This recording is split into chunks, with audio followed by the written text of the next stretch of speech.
Hello? Hello. Hello. It's okay, I think. So here we have the first talk for the day in this hall. Merlijn is going to talk to us about uinput-mapper, which is a way to hack input devices in a very to do bad things to them, I think. Oh, not really, but almost. Not really bad things, mostly just fun. At least that's how I see it. So, all right, thanks. Well, first of all, you see there's a somewhat complicated setup here. There's a laptop there with a keyboard and a mouse, and my phone here, and this laptop is doing the display. And it's all running over Wi-Fi, so if it breaks down sometime, I'll just use the keyboard on this laptop. But basically, all the input devices on that laptop and my phone are connected to this laptop. So if I press to the right, then you can see I can do my presentation with my phone. So I'm just doing this right now, because later on, if it fails in the talk, then you can see it at least worked at some point. All right, so I'll be talking about uinput-mapper, which is a project I did, I think, 1.5 years ago for our hackerspace in Amsterdam. We had this arcade machine, and it was like a very old arcade machine with 40 cables for just 2 joysticks. And it went to some Arduino-like thing, and that went to the PC in the arcade machine, and it was exposed as a keyboard. But if you have a keyboard, as in the left joystick, if you pressed up, then it would press a W, right? But that was very unfortunate if you wanted to play like a game that doesn't require an emulator, and they typically expect like real joysticks. So I was looking for a way to create a joystick from the keyboard we had, and this is the result. Okay, so we have about 45 minutes. I'm probably not going to use all 45 of them, so we have some time for questions, and I can clean up afterwards. All right, so I already covered the motivation a bit, but I'll go over some use cases. I'll talk about the Linux input and uinput APIs for a little bit. It's nothing too technical. Then I'll talk about remapping input, more complex remapping, but it's not that complex. And then about the whole networked event, so basically what I'm doing right now. Then I'll discuss replaying and recording events a bit, and the demo is, well, this is the demo. There won't be a larger demo. All right, so yeah, I told you about the initial motivation, which is we had this arcade machine, which had two joysticks like on it, and the interface was very old, and we wanted to use it as a joystick. Right, so it was exposed as a single keyboard. That was a problem for certain games, like shoot-'em-up games. And if you want to play with 2 players, then it sees one keyboard and thinks, okay, well, I have 1 player. Where's the next player? And instead, you wanted to ignore the keyboard and see 2 joysticks, and then you can play together. All right, so yeah, I covered this, I think. So very interesting. All right. So I was here, right? So you can see that sometimes if it lags a bit, then the input server thinks that I held the key down for a long time, and then it skips a lot of slides. All right, so like I said, our use cases are now more than just an arcade machine, like networked input events. I originally wrote it in C with the configuration in header files and lots of macros, but it was really complicated, and recompiling every time was a bit annoying. So I rewrote it in Python.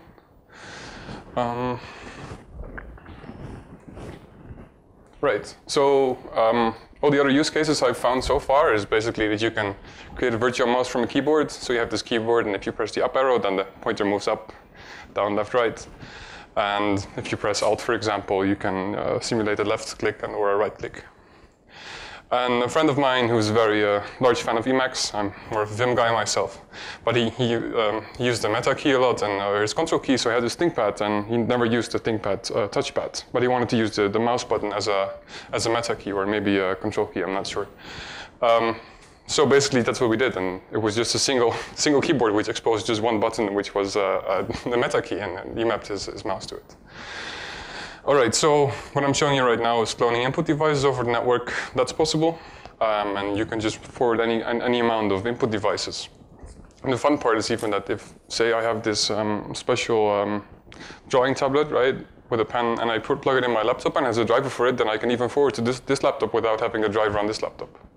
So you can really play around with just passing events.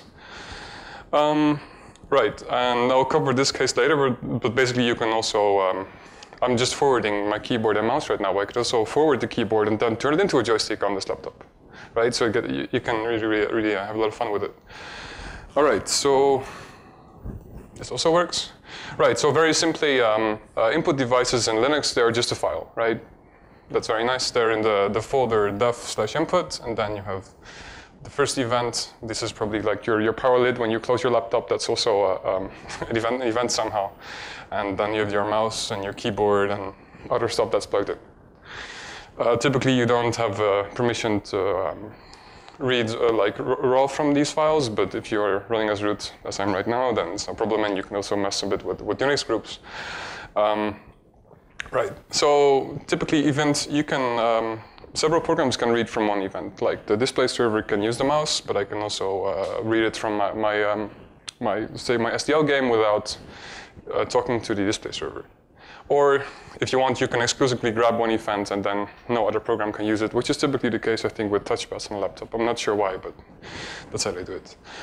So, yeah, funny enough, at least on my phone, there's also a camera's input device, but that's really just, I opened the camera lid and I closed the camera lid, right? So it knows that it needs to launch the camera application. And if you fake that device, then you can also fake my phone into thinking that it needs to start the camera application. Okay, right. So this is a very simple structure, and this is the only line of code, I think, C code that you will see in this presentation. This is just from the header file. Basically, there's a time that the event happened, and it's usually not very relevant unless you want to see how long someone pressed the key. So we mostly just ignore this and pass it around.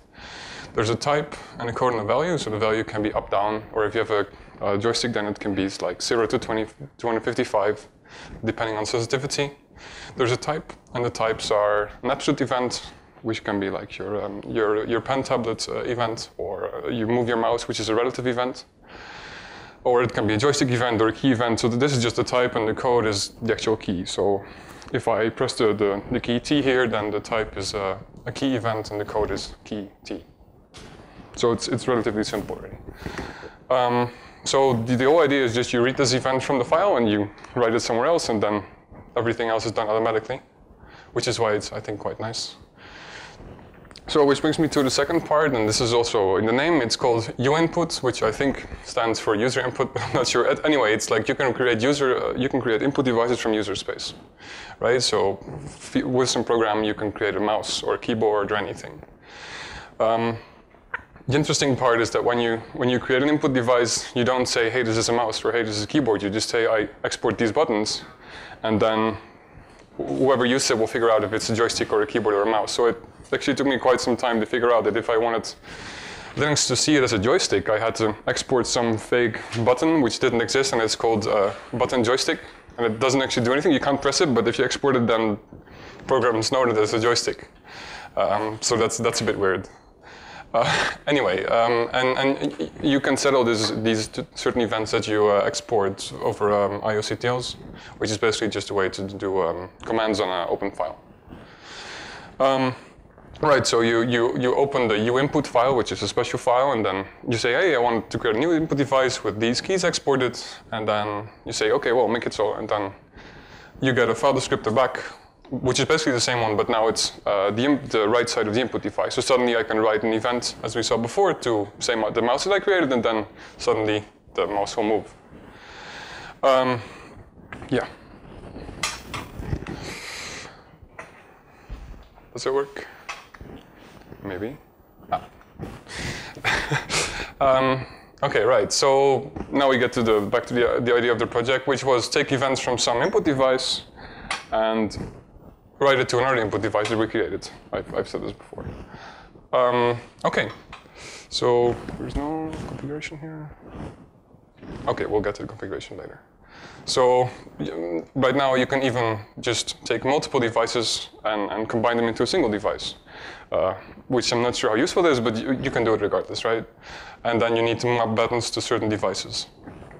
And you can, of course, also create multiple devices from a single device, and vice versa. So then I had to work with the configurations, and as I said, initially I did it in C, which was really painful because then you have this header file and lots of macros that you need to use for every button that you want to export. And eventually I just ended up doing it in Python because it was more flexible and easy to write. So this is the most basic configuration. I'm sorry there's no highlighting for colors, and if you haven't seen a lot of code before, this is basically just a dictionary type. and this contains all the mappings. So I just import whatever thing you need to import for every configuration. Then you can say like, okay, so from the first device, if it's a key event, which is just a press a key, then if it's the A button, so this is all about the input, about the event that you're remapping to something else, right? So you're saying, I want to map this to this part. So you're saying, if it's a key event, it's from the first device, and it's an A button, then I want you to map it to a mouse button, which is also a key event. And the value is determined by a function, and this is just an inline function. Basically, it says if the value of button A is 0, then the mouse value is also 0, and otherwise it's 1. Because if you hold the A button, then at some point it will get value 2, which means the button has been held for some time, which is used to do repeats and stuff. Okay. Right. So I created 2 tools. One tool was called input read, which I guess as the name implies is just it reads event from some file in dev input. And you can use it to just see what's being done, or you can actually dump it to the native uinput-mapper format, which you can then pass to the input-create program, which simply creates an input from whatever you're passing it on.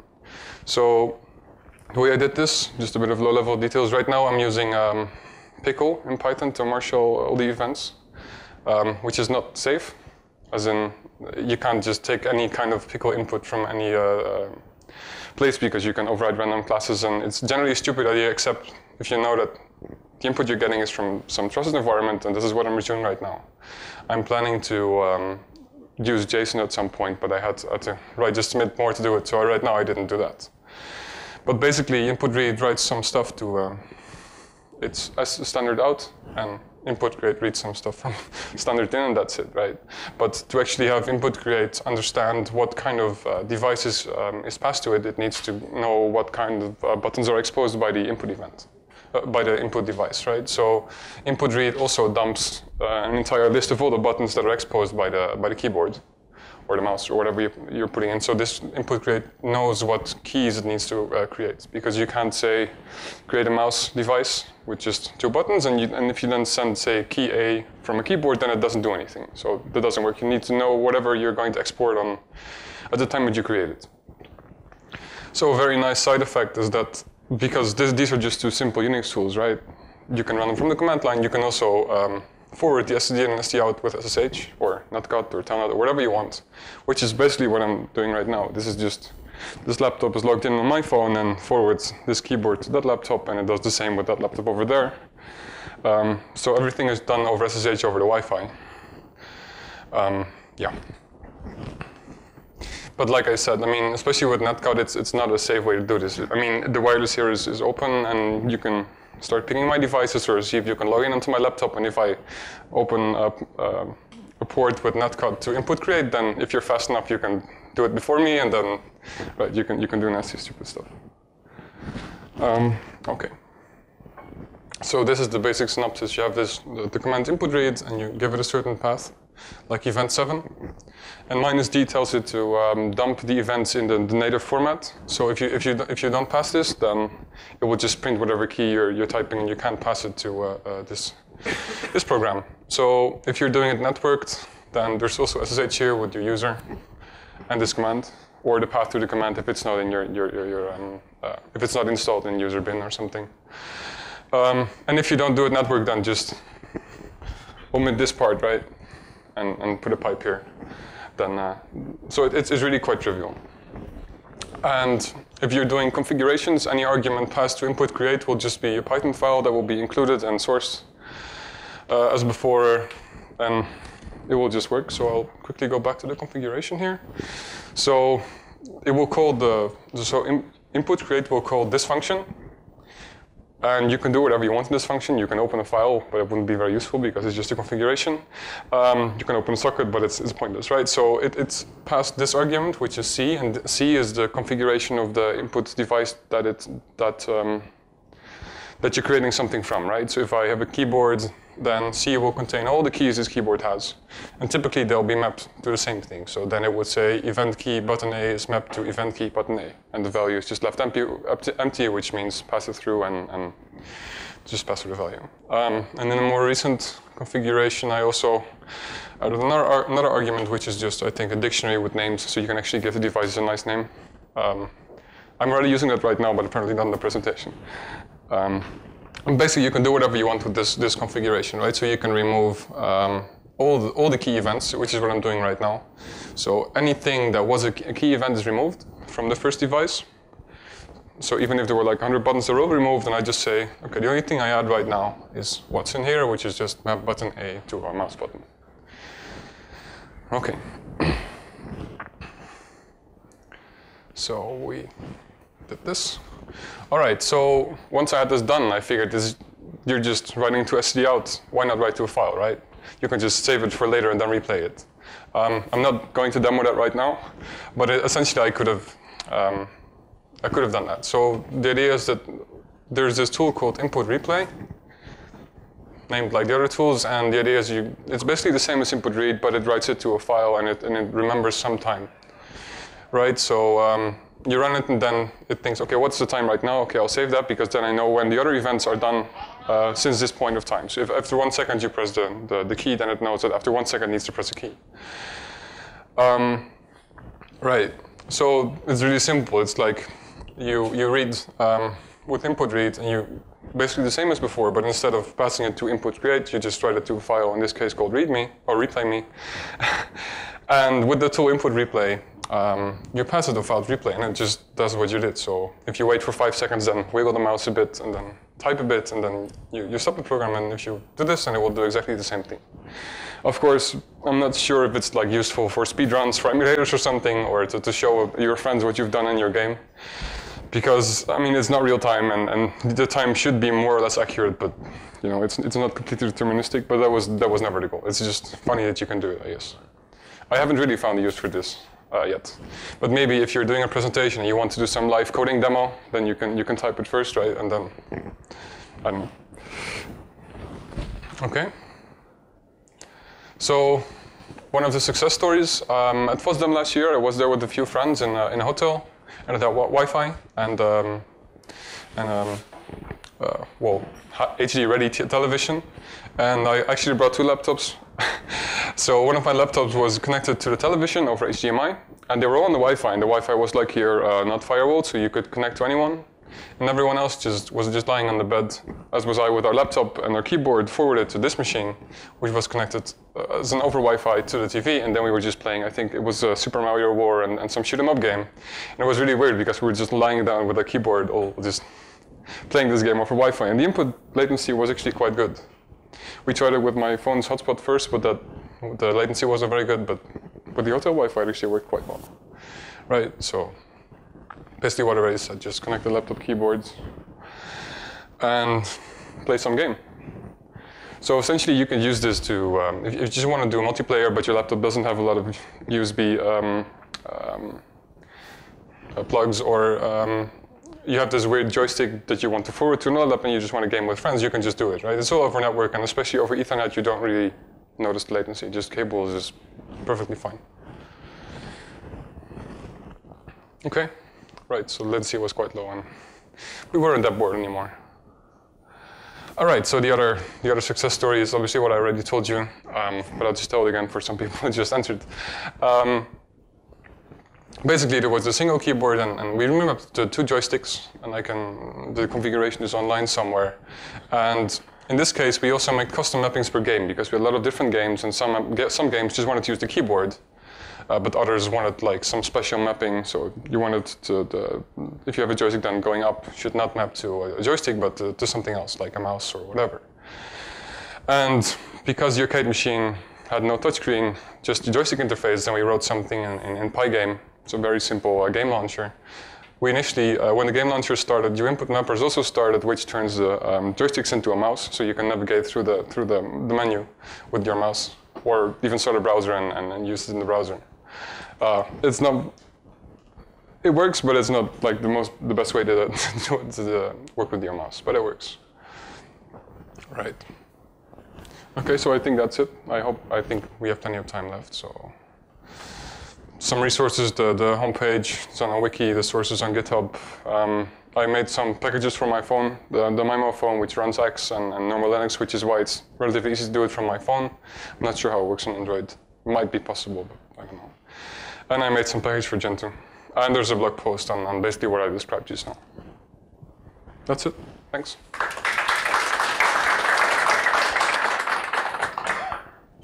Any questions? I'm surprised that the latency over HTTP isn't a problem for games. Is that not spoiling things for you?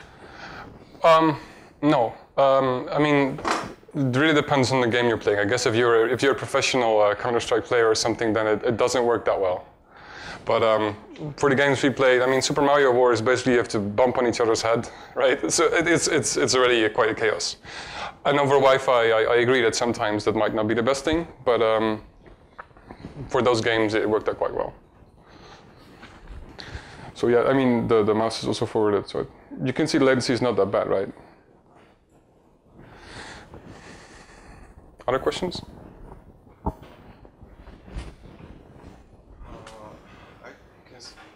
I can see you're using, you have published the source code. I'm not familiar at this point. How did you implement the event emulation? You're using user space code and then echoing the output into the input device, or you have implemented your own kernel? No, this is just the standard thing in Linux, right? So it even shipped on my phone, and I didn't even know it was there, but it was just installed there, and I think it's in every major distribution. The file is called dev-uinput, and you just write to it. Yeah, I'm asking you because recently I had to implement similar driver in kernel, because we have some cases where user space is dead and we needed to get them from the device. The kernel is working, but user space is frozen, for example. So I have played with latency, unresponsive devices and whatever else. So my suggestion is that if you want to improve the responsiveness and the latency, you can write your own kernel driver. Right, but the thing is, then the kernel driver still needs to talk to the user space, right?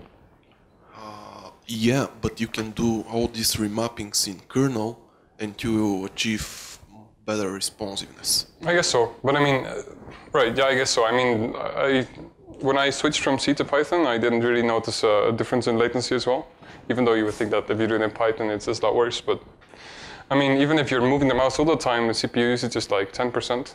No, the problem is not in CPU usage, it's latency. Because in you mean of context switches and stuff? Yeah, because in user space you have to wait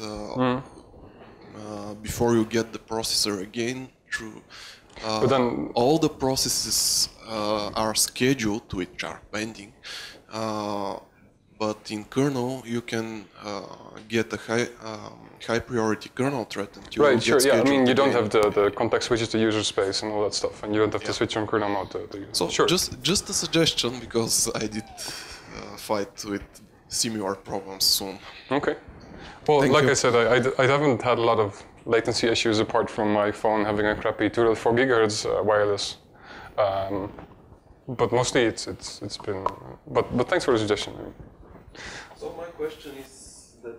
So my answer is it might be used for professional gaming, in my opinion. Not over Wi-Fi, maybe. Other questions? Okay. Well, there's some configuration files in the source repo, and there's some on the wiki as well. So if you browse it, you can find some other use cases. I've been contacted by some people from Spain who also had their own arcade machine, and they found the program and they were very happy with it. And I think there was also some project. I'm not sure what it was. They had XBMC running on a Raspberry Pi, I think, and they wanted to do something silly, like create a double click from a right mouse button or reverse it, and then they also used it. But apart from that, I haven't heard from anyone using the project. Okay, I think that's it. Thanks.